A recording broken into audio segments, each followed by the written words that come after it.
Most Muslims believe that Jesus was not actually crucified, yet there are other Muslims today who disagree and call it blasphemy that Allah deceived billions of people by making it to appear to them as if Jesus was crucified.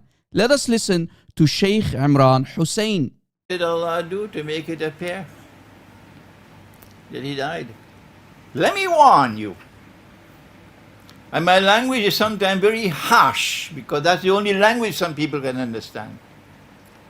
Don't come with this nonsense, because it is not only pathetic nonsense, it is absolutely sinful to say that Allah, wa na'udhu billah min hadha, Allah caused someone else to take the appearance of Nabi Isa alayhi salam, and that innocent man, innocent because he never claimed to be the Messiah, he was crucified.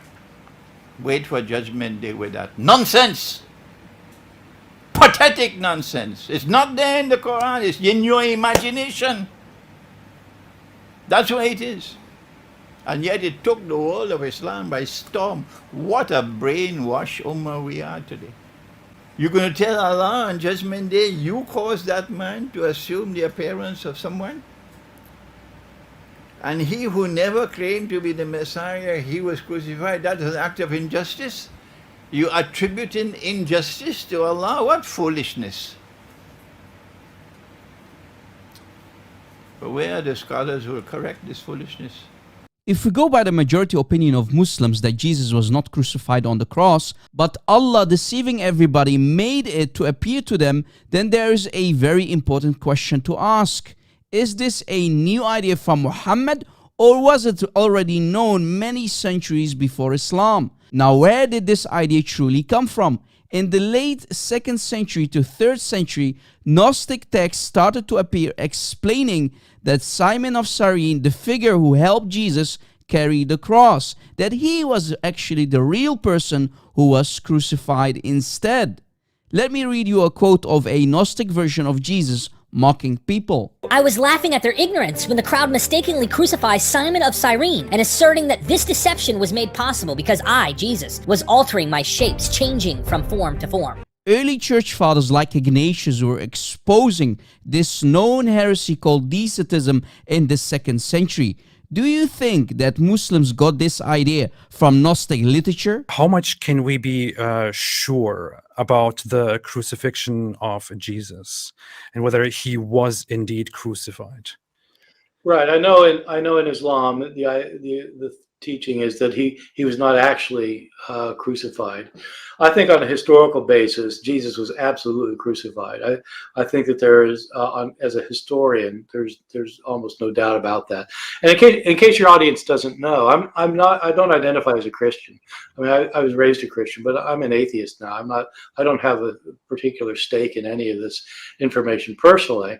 But I think the crucifixion of Jesus is probably the best attested, one of the best attested events of his life.